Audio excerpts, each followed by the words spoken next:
Christmas Eve. Hello, good evening, and welcome to News 360, live from our studio here at Adesawe Kanda in Accra. I am Martin Asiedu Date. And I am Grace Hamwa Ajiman. Coming up tonight. News 360 Headlines is brought to you by Flamingo Paint, Pepsodent Charcoal and Pepsodent Herbal, EcoBank. Inspector General of Police Christian Tete Yehuno assures the public of maximum police protection during the Yuletide and beyond.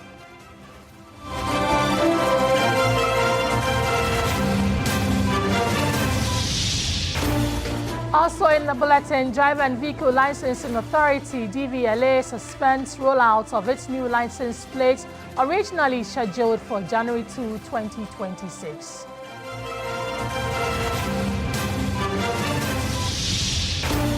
Later in the bulletin, Education Minister Haruna Idrisu says GET Fund will release additional funds to improve school infrastructure in the coming year.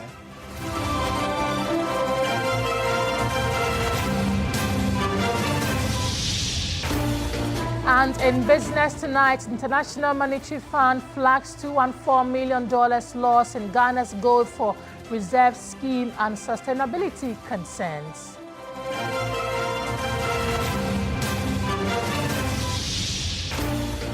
On the foreign front, United States government concludes a series of new health cooperation agreements with 9 African nations.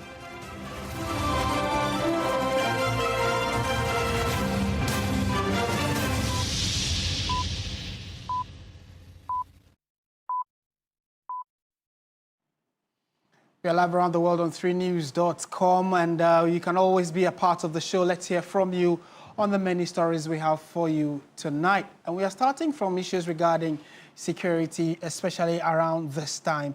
The personnel of the Ghana Armed Forces on the 24th of December 2025, which is today, removed Alhaji Seydou Abagre from Boko in line with the recommendations of the Otumfuo Asantehene said to the second mediation report on the Boko conflict. Authorities have confirmed that Alhaji Bagre is safe and currently under the care of the security agencies. The move is part of ongoing efforts to ensure peace and stability in the Boko area following prolonged tensions. The Interior Minister Muntaka Mohamed Mubarak issued a statement confirming the action, emphasizing that the welfare of all parties involved remains a priority. The Ghana Armed Forces continue to work closely with security agencies and community leaders to maintain calm and facilitate a peaceful resolution of the conflict. And this happened a few minutes ago, where as part of efforts to ensure long-lasting peace returns to Boko, the man who has been taken some time ago, Alhaji Seydou Bagre, was installed as a chief, a rival chief in Boko, and that in itself caused some tension. On the back of that, we are told that he has been removed, that's the word government used, removed from Boko as part of the recommendations made by the Otumfuo Committee.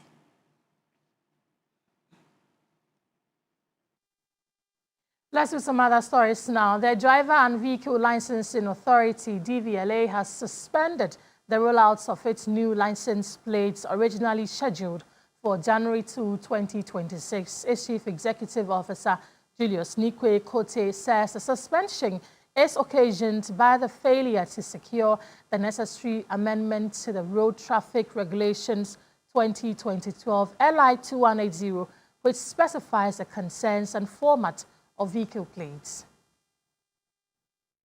At a news conference, the Chief Executive Officer of the Driver and Vehicle Licensing Authority, DVLA, Julius Nikwe Kote, explained that while Parliament successfully amended the Road Traffic Act 2004, Act 683, the specific provisions contained in LI 2180 were not passed before Parliament went on recess on Friday, December 19, 2025.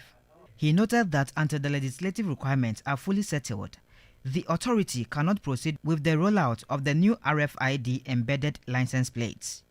The new vehicle registration number plates have been designed to incorporate modern technology, including radio frequency identification (RFID), to promote traceability and enhance road safety. As a result, The DVLA has extended the use of vehicles currently operating with departure from port DP stickers and DV plates until further notice.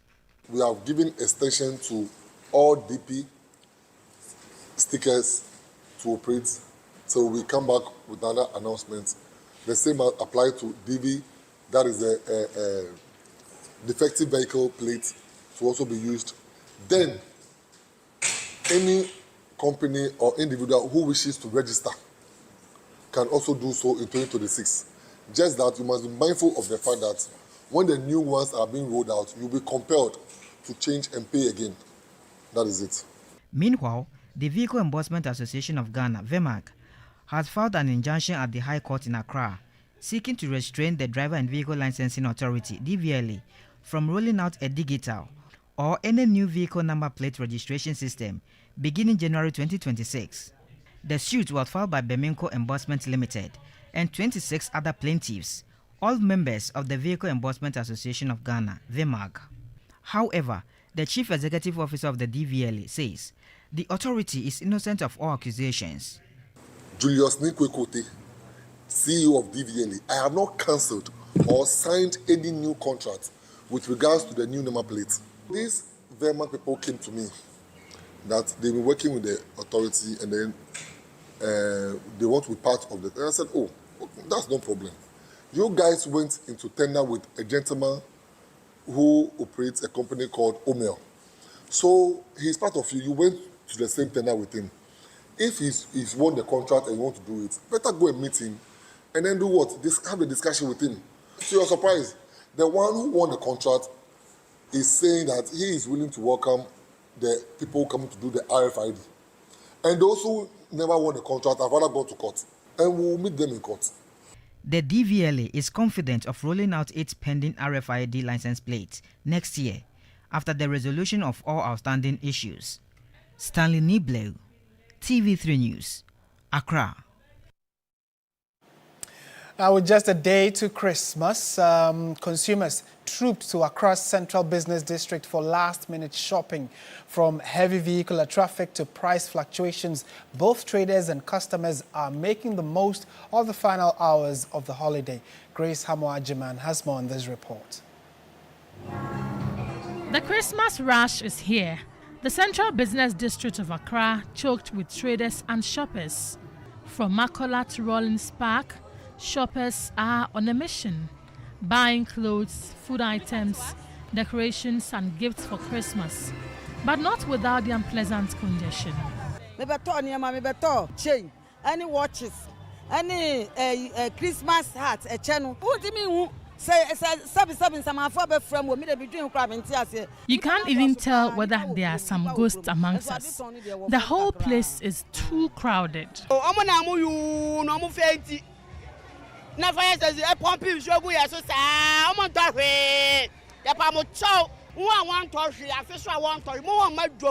just come to work and don't buy anything. Those who won't buy should not come. And for some traders, the bigger the crowd, the better the sales. People are buying. Everything is okay in the market. I wouldn't lie to you. Compared to the previous year, this one is better. But not everyone is cashing in. The market is not good at all. The market is not good at all. They have been coming to town, choking Mokola, but they are not buying for us. They will come and order our things. When you call them the price, they will leave you. They are not buying. The things are not expensive.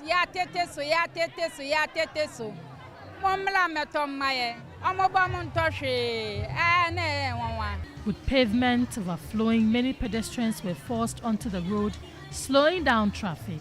Traffic in the traffic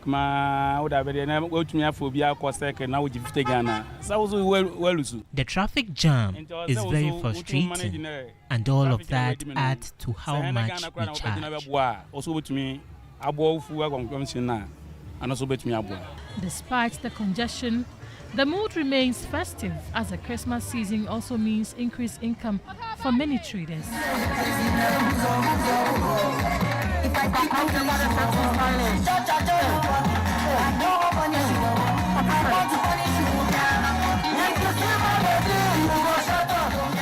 season most of you have been waiting for is finally here. But while the shopping experience might be unpleasant because of the vehicular and human traffic here, well, let's just say it is just for the season. Come in, get what you want, and you go out. And that is how you survive in the Central Business District. Grace Hamwajiman, TV3 News, Makola, Accra. Martin, have you done your shopping already? Not yet. You go and face the I want the crowd. traffic to go down before we go to town. Yeah. Well, we have more news for you, still relating to the festive period. The Ghana Road Transport Union, GPRTU, is urging the public to report to the police any transport operator found charging exorbitant fares. Despite repeated warnings, some drivers continue to flout the rules, and union insists that the law must deal firmly with these offenders. Some members of the public have been complaining about the arbitrary increase in transport fares. This prompted Accra Metropolitan Chief Executive to warn that recalcitrant drivers will be dealt with for overcharging passengers. Industrial Relations Officer of the GPRTU, Abbas Imoru, says the union welcomes the arrest and prosecution of drivers caught extorting commuters with high fares. Imagine you send your child to school. The child is with this 60 days coming back to either Achimata or La Paz. Just for any vehicle which comes says La Paz, 10 cedis, Achimata, 10 cedis. Do you expect this child to walk back home? If about 6 drivers has been arrested, we welcome it. Maybe that will show us a deterrent to others. Some drivers in Accra, however, blamed heavy traffic and the shortage of vehicles for the situation. We charge the normal fare, we don't charge overdrive fare. For example, we have 4 bus stops, Dowenya, Chopoli, and Sege Kase. We reduce the fare 35 up to Sege. So Kase and corridor is 40. But as at its essence, we are taking 42, the normal fare. We have about 98 stations in this year. So I don't think the welfare chairman will allow anybody to charge overdrive fare. The drivers, sometimes they bring empty buses from the place they're from. They came there, they put some small money on top. We, our buses, we don't put any money on top. The same fare we are taking. Meanwhile, GPRTU Industrial Relations Officer Abbas Imoru noted that with the legalization of the Okada business, the union would welcome any rider who wishes to join.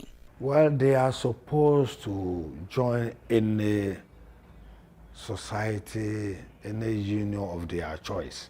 So if they decide to join GPRTU, they are welcome. They decide to join cooperatives, concern any, or they decide also to group themselves and register as transport operators, it is also allowed. For GPRTU, we are the leading transport operators. We have the technical know-how. We could even allow some of them to join us at our stations. That would be a privilege to them if they join GPRTU.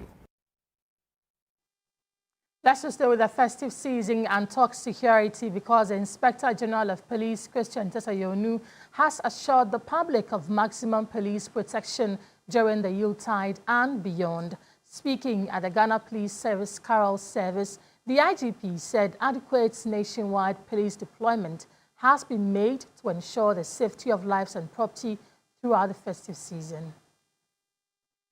Personnel of the Ghana Police Service, drawn from several departments, converged on the forecourt of the Police Administration block to observe the annual Police Carol Service, the first to be held in the last 4 years.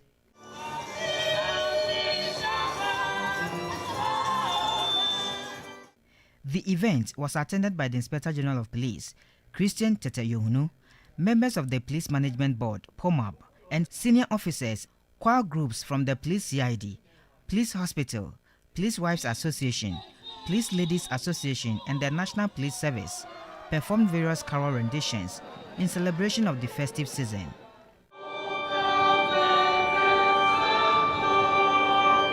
Scriptures were intermittently read, with the Inspector General of Police, Christian Tesayonu, reading the 9th and final scripture. In his Christmas message, The IGP reiterated the service's commitment to protecting citizens. He added that police presence has been strengthened nationwide to provide security before, during and after the Yuletide. We owe the good people of this country undiluted and loyal services. I wish to inform the members of the public that adequate number of officers and men have been deployed nationwide to ensure incident-free and safe Christmas season.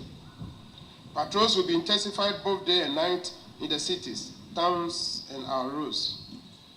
All security-connected information are to be relayed to the nearby police station for a prompt response.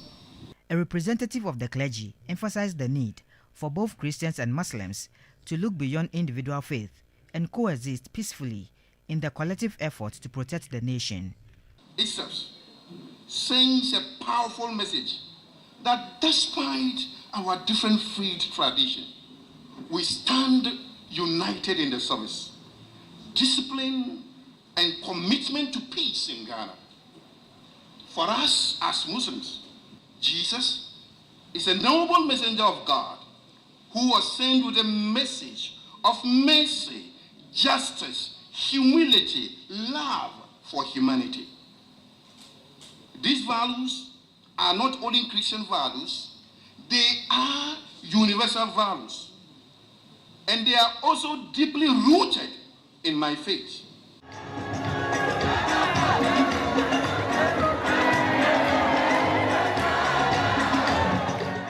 The police carol service ended on a note of unity, reflection, and renewed commitment to public safety. Stanley Nibleu, TV3 News, Accra. Stay with security issues, and the Western Regional Command of the Ghana Police Service is assuring residents and tourists in the capital, which is the Sekendi Takrady area, of heightened security presence this festive season.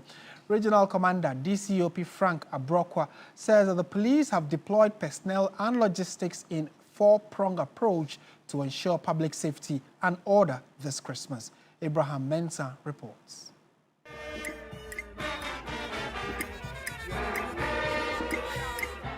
This is how Christmas is celebrated in Sekendi Takrady. Thousands of residents and tourists revel in the annual Masquerade Festival. Anticipating even larger crowds this year, the police intend to address potential security threats through a four-pronged strategy: highway patrols, traffic management and intracity patrols, surveillance of beaches and religious events, and most importantly, increased police visibility and checks at the Masquerade Festival grounds. Western Regional Police Commander DCOP Frank Abrokwa explained further. We designed our plan, our operational plan, in such a way that we are taking care of all these situations. We expect the Central Business District to be choked, human traffic. So we have both patrol officers and men in vehicles to control these crowds, as well as the beaches. We have people there to ensure that the celebrants, they come home safe. DCOP Abrokwa urged the public to take their personal security seriously while the police diligently play their part. As you set out to go and enjoy yourselves, please be sure or make sure that your home is secured. Doors should be locked, taps should be locked, and at least when you're going to church, let us make sure that we have some security officers at home, or at least there are some people who take care of our properties back home. There is certainly no other place worth celebrating this Christmas than Sekendi Takrady. Over 80 masquerade clubs are gearing up for a competition of colors and costumes, dance and other performing arts this festive season. Abraham Mensah, TV3 News, Takrady.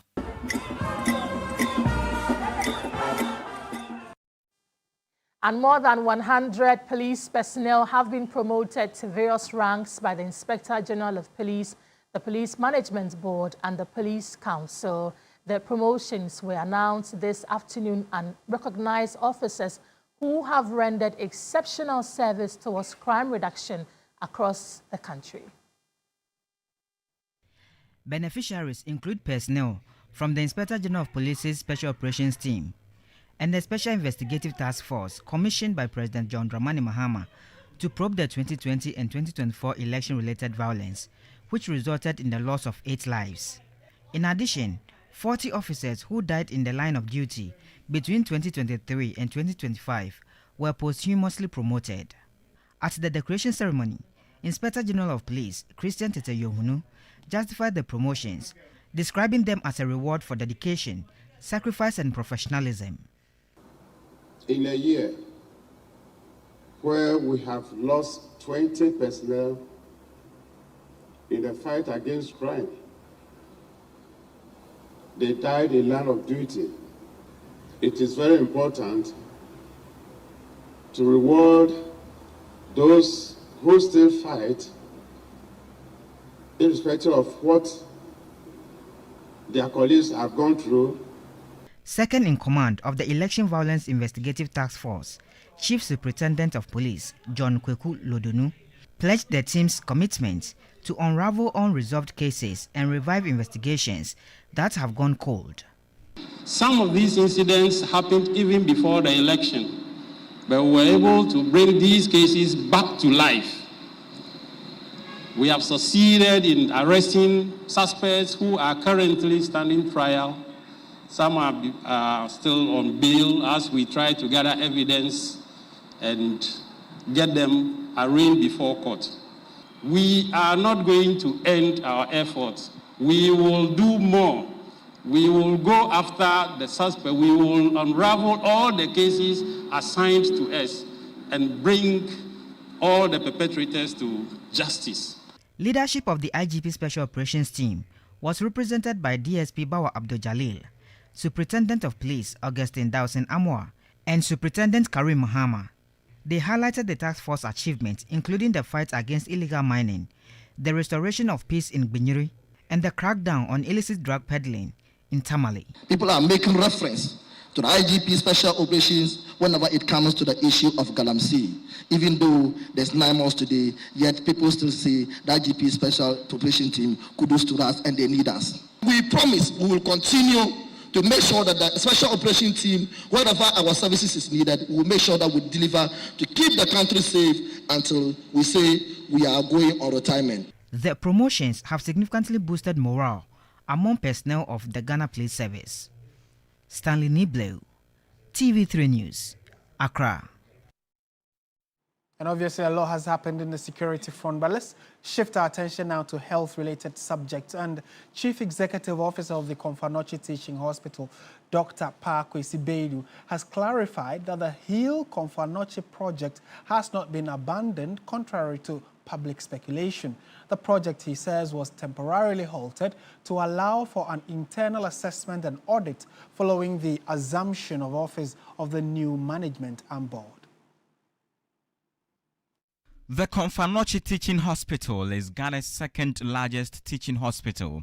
CATH receives referrals from 12 of the 16 regions, a move which underscores the hospital's critical role in Ghana's healthcare system. The Heal Komfanoche project is a flagship initiative spearheaded by the Asantehene Otumfuo Seitu II, aimed at rehabilitating and modernizing the deteriorating infrastructure of the Komfanoche Teaching Hospital in Kumasi. The Chief Executive Officer of the Komfanoche Teaching Hospital, Dr. Pakwesi Beidu, explained that the decision to halt the project was necessary to ensure transparency, accountability, and value for money. Speaking at the launch of the hospital's 70th anniversary celebrations, he assured the public that the project would resume immediately after the board concludes deliberations on the audit report. When you inherit a facility, you should know where it is, what has been done, what funds are available, who are creditors, who do we owe, and that's the state in which we are. In fact, we just took delivery of the audit report. But what I can assure you, the work will continue because it's so dear to the Otumfuo, the Asantehene, and once it's dear to him, as the new CEO, the board and management will see to its completion. Dr. Pakwesi Bedu appealed to government, corporate institutions, and the general public to support the Heal Komfanochi teaching project to ensure its successful completion. We cannot do it without the support of everybody, the government, corporate bodies, and individuals. And so we will use this opportunity as we celebrate our 70th anniversary. Let's help make this a reality. And together, I know you will help us to deliver quality health service to Ghanaians. You never know when you become a patient. So in everything you do for the hospital, remember it could be you or me. Chairman of the CAF board, Nana Professor Oheneba Boachie noted that the hospital's 70th anniversary provides an opportunity to strengthen governance through capacity building, infrastructure development and innovation. This 70th anniversary is therefore not merely a celebration of longevity, it is a call to action, a call to strengthen governance, invest in our people and infrastructure, embrace innovation, and deepen partnerships that will reposition Komfanochi Teaching Hospital to meet the healthcare needs of the next generation. The anniversary is being celebrated under the theme, quote, 70 years of impacting lives, celebrating the past and repositioning for the future, unquote. And the Education Minister Haruna Idris, who has announced that the Ghana Education Trust Fund, GET Fund, will release additional funds to support educational infrastructure across the country in the coming years. According to him, the funding is expected to address infrastructure deficits in schools, improve teaching and learning conditions, and promote smooth academic operations nationwide. Infrastructure gaps continue to pose major challenges to education delivery in the country. In the 2026 budget, the Ministry of Finance allocated over 9 billion cedis to GET Fund to support its mandate. From 2026, GET Fund is also expected to disburse more than 100 million cedis, specifically for school infrastructure development. Announcing this, Education Minister Haruna Idrisu said the education sector will receive a significant boost, particularly in the area of classroom construction and rehabilitation. John Dramani Mahama, an enduring legacy of his presidency, will be reaching out to the marginalized, vulnerable of learners with special needs. We are dedicating, and I'm told by Chief Director who represents us at the GET Fund, that an amount of 100 million Ghana cedis have been dedicated by GET Fund to support our new initiative of providing free education, including feeding, in all special and integrated schools across the country. Meanwhile, the General Secretary of the Ghana National Association of Teachers, NAT, Thomas Tanko Musa, has called on government to establish a dedicated funding source for basic education.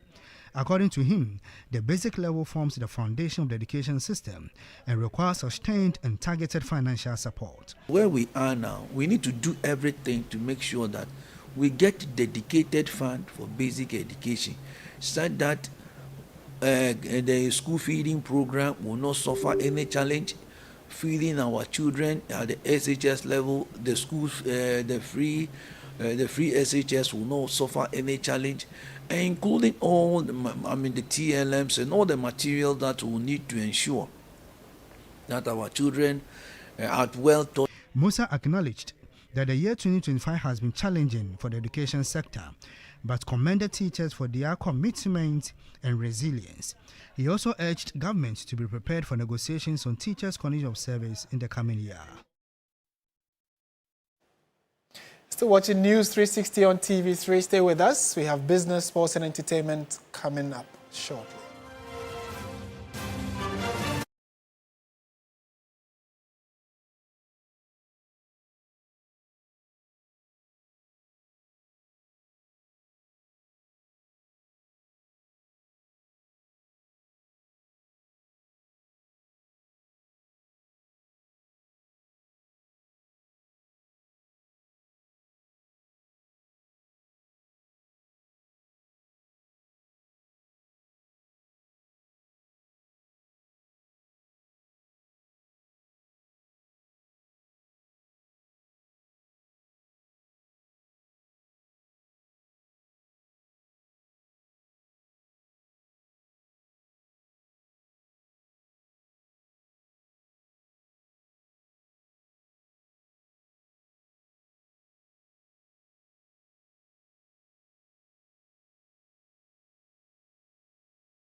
And hello there, good evening and welcome to the business segment here on News 360. I am Michael Obodu.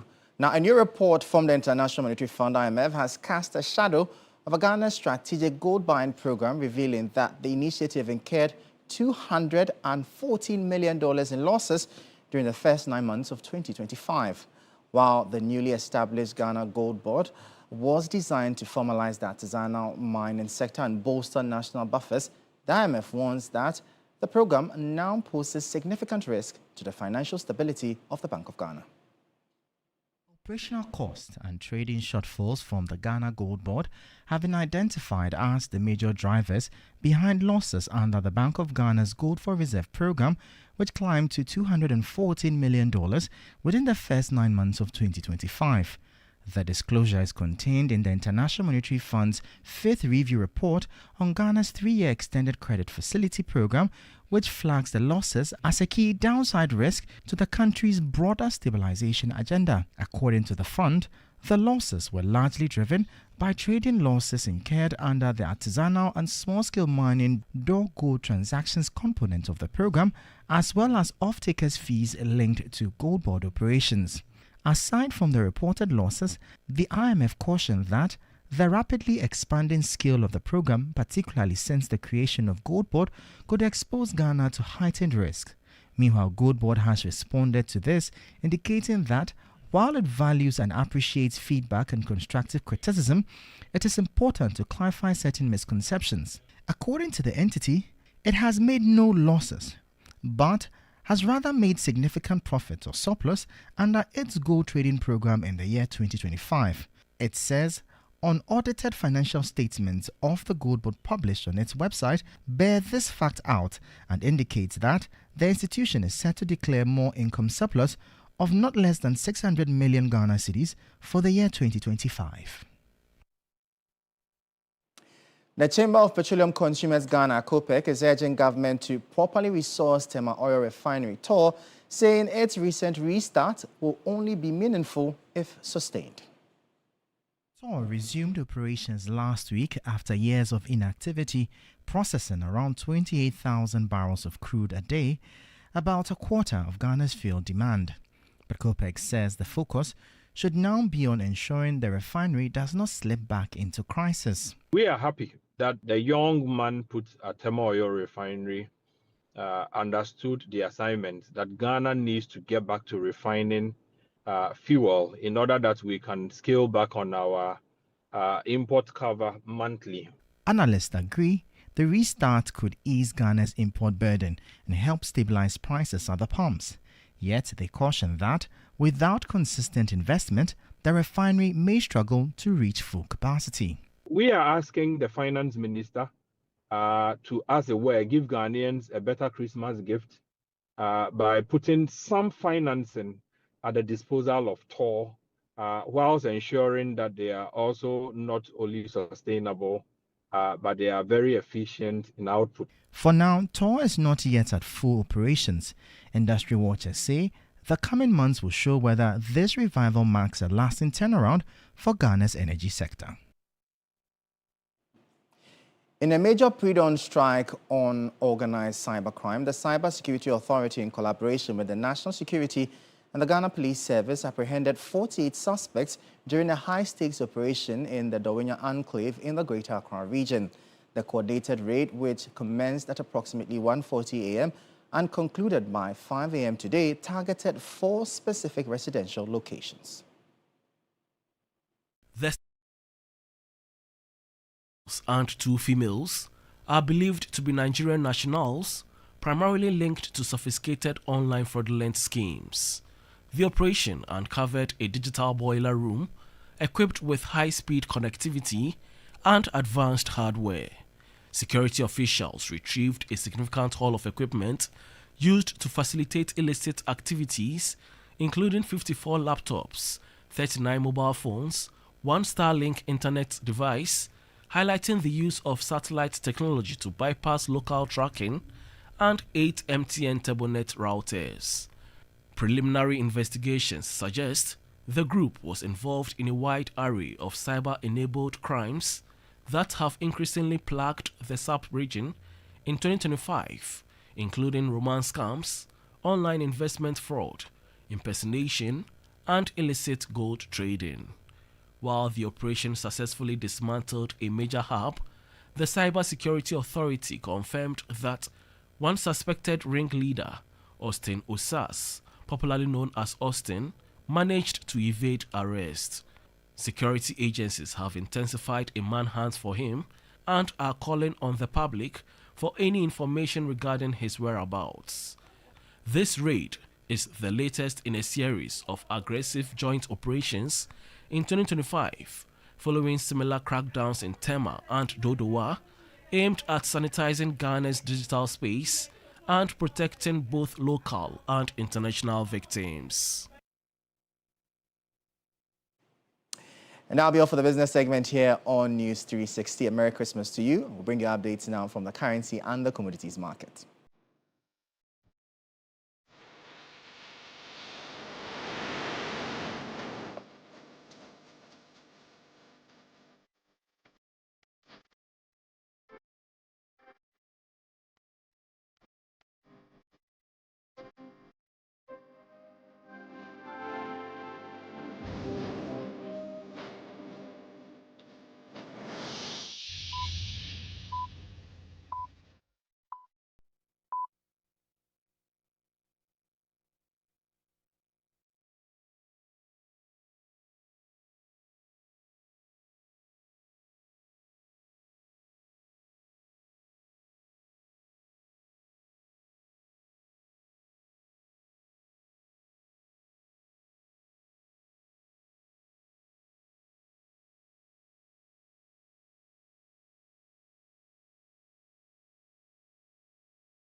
Welcome to the sports segment here on News360 with me, Oreku Ampofo. We begin with the Ghana Premier League where Asante Kotoko ended a 4-game winless streak with a 2-0 win over 11 Wonders in Week 15 of the Ghana Premier League. That's the outstanding game for the Porcupine Warriors. The match that took place at the University of Ghana Sports Stadium. Peter Miduakwa broke the deadlock in the 16th minute following a defensive error, while Johnson Owusu wrapped up the victory in stoppage time. The win boosts Kotoko's title chase, moving them to 3rd place, just a point behind leaders Aduana Stars. Meanwhile, 11 Wonders remain at the bottom of the table and continue to struggle in their fight to avoid relegation.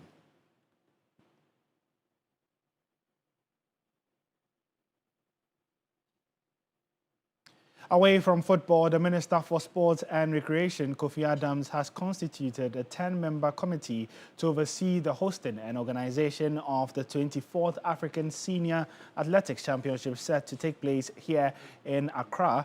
Ghana secured the hosting rights after a successful bid over Botswana during the Athletics Africa Congress held in Cameroon earlier this year. To ensure smooth preparations for the continental event, a local organizing committee has been inaugurated to manage key areas, including logistics, accommodation, transportation, venue readiness, and other final arrangements. The committee is chaired by Managing Director of Ghana Commercial Bank, Farian Al-Hassan, and includes notable members such as the President of the Ghana Athletics Federation, Bawa Fuseini, and Ko Tete from National Security, among others.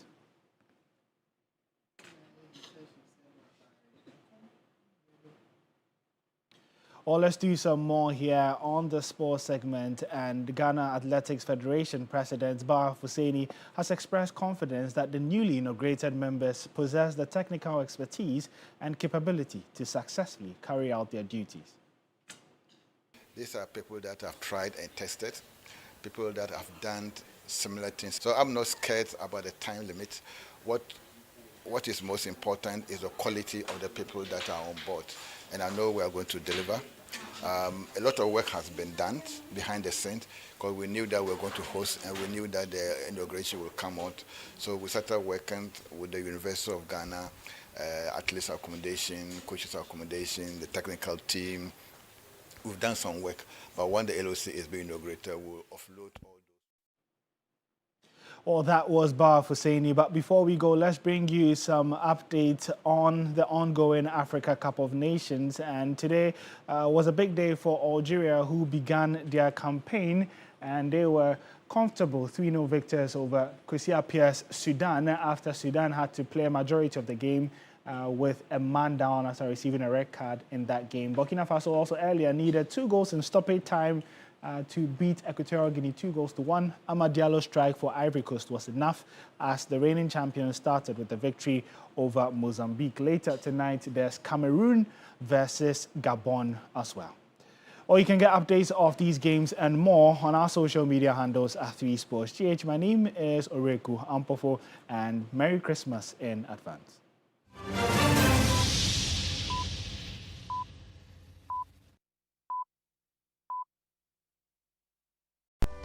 In my line of work, a confident smile is everything. Kale Charcoal Toothpaste keeps me on top of my game and ensures my smile is always radiant and bright. With the tiring nature of my job, we spend several hours under the scorching sun. To keep our teeth white and our breath fresh all the time, we use none other than Kale Charcoal Toothpaste. Kale Charcoal Toothpaste. You're on a Kessie and in a kit one. Samayo Kendini, a who be here, Semetra Sapapadia to a mammy mouthful. Kale Charcoal's natural ingredients, and a bomb is several buying, a man swing, Nesasu Mama Hoto so a will beg you. Kale Charcoal Toothpaste. Choose Kale Charcoal Toothpaste for anti-cavity, whiter teeth, and fresher breath all day. Available in 80 gram and 150 gram. Grab yours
entertainment.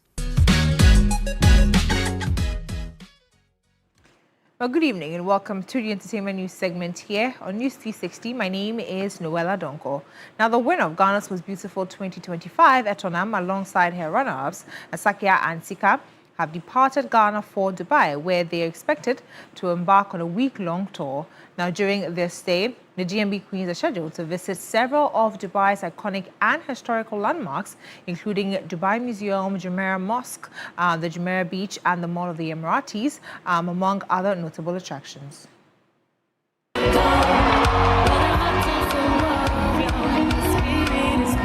Aside from winning the Ultimate Crown, Car and Cash Prize in October 2025, part of her reward package includes an all-expense-paid fun trip to Dubai as GMB Queen. On Wednesday, December 24th, Queen Etonam, together with her runner-ups, Asakia and Sika, received their travel passes for a Dubai experience, courtesy of Global Wings Travel and Tours.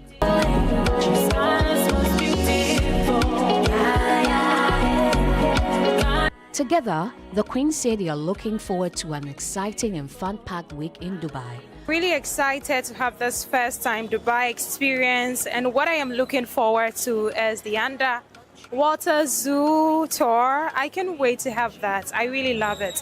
The belly dance also, of course, and then the desert safari, going to eat under the sky. I can't wait to have all these experiences. So thank you to Global Wings Travel and Tour for this opportunity, and of course, TV3 Ghana.